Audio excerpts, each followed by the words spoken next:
경쟁사 콘피니티의 등장. 엑스닷컴의 경쟁사인 콘피니티가 나타났습니다. 두 회사는 규모와 속도 면에서 우위에 서 있는 것을 알아 경쟁적으로 높은 광고비와 자금을 소비하며 서로 겨루고 있었습니다. 또한 해커들로부터의 공격을 막기 위해도 상당한 자금이 필요했습니다. 그러나 이러한 경쟁은 두 회사가 파멸하게 될 가능성이 컸으므로 양사는 돈을 낭비하지 말고 협력하자는 합의를 하게 되었습니다. 결과적으로 이 합의로 일어난 합병에서 일론 머스크가 합병회사의 주요 주주가 되었습니다. 엑스닷컴과 콘피니티 합병 후. 엑스닷컴과 콘피니티의 합병 이후 회사 내부에서는 기업 문화를 조절하려는 시도가 있었으나 이로 인해 친근한 분위기가 형성되지 않았습니다. 회사 내부 경쟁이 치열해지고 구성원들 간의 갈등도 빈번히 발생했습니다. 예를 들어 기술 기반 구조 설계와 관련해 콘피니티 팀은 오픈소스 소프트웨어인 리눅스를 선택해야 한다고 주장했지만 머스크는 생산성이 높은 마이크로소프트의 데이터 센터 소프트웨어를 선택해야 한다고 주장했습니다. 또한 회사 이름에 대해서도 머스크는 엑스닷컴 브랜드를 유지하려 했으나 다른 직원들은 포르노 사이트와 연상시키는 페이팔이라는 브랜드를 선호했습니다. 회사는 갖가지 위기 상황을 겪으며 머스크의 결정에 대한 의문이 커지기 시작했습니다. 그러다가 머스크를 회사에서 내쫓기 위한 논의가 시작되었고 결국 CEO 자리는 피터 티엘에게 넘어가고 머스크는 해임당했습니다. 또한 회사 이름도 페이팔 변경되었습니다. 인류는 왜 화성에 가지 못했을까? 머스크는 오랜 시간 동안 우주에 대한 흥미를 품고 있었으며 언젠가 인류가 화성에 여행할 것이라고 확신하고 있었습니다. 그는 특히 지구 밖에서 자립 가능한 두 번째 문명이 없다면 인류는 멸종할 운명이라고 믿고 있었습니다.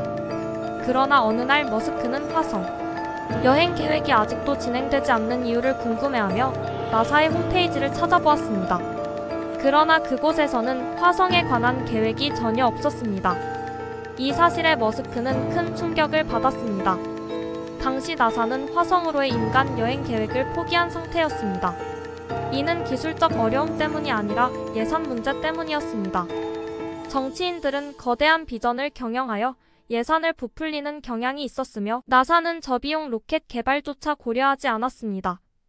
스페이스X 설립 이후 머스크는 우주공학을 스스로 독학하며 로켓 제작에 필요한 비용이 전체 개발 예산의 2%에 불과하다는 사실을 깨달았습니다.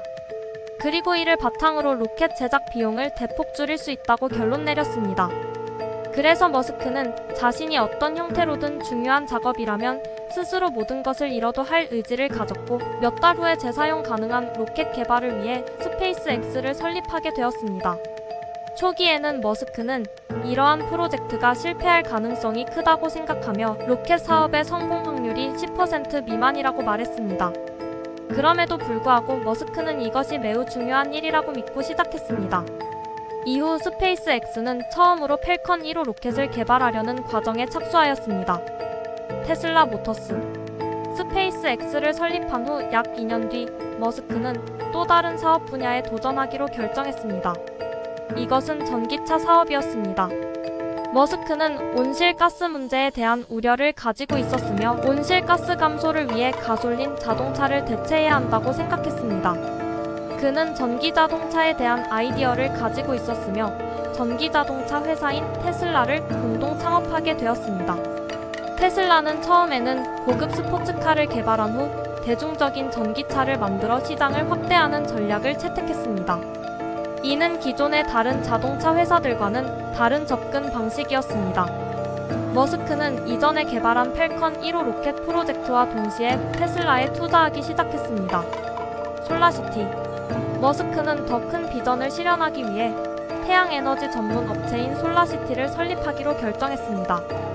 솔라시티는 태양에너지를 활용하여 전기 생산과 에너지 저장 솔루션을 제공하고자 설립된 회사였으며 머스크의 사촌 동생인 린던 리브린던 RIV와 함께 공동 창업되었습니다.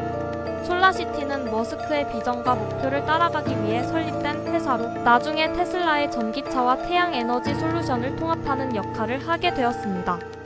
최종적으로 테슬라는 2016년에 솔라시티를 인수하게 됩니다. 스페이스X 펠컨 1호의 계속되는 실패 우주 산업에서의 로켓 발사는 어마어마한 예산을 필요로 합니다. 스페이스X가 로켓 발사 비용을 10분의 1로 줄인다고 해도 펠컨 1호를 제대로 작동시킬 때까지 발사를 시도해 볼 수 있는 횟수는 기껏해야 서너 번 정도였습니다. 한편 2006년 당시 나사는 상업용 궤도 운송 서비스라는 새로운 프로젝트를 발표했습니다.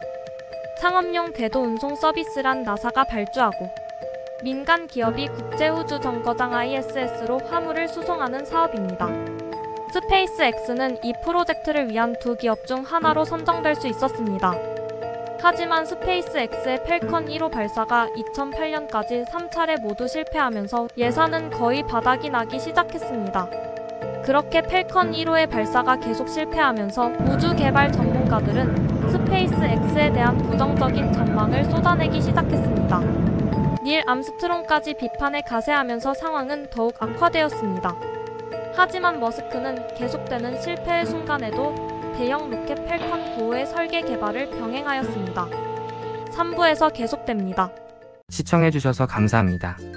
구독, 좋아요 부탁드리겠습니다.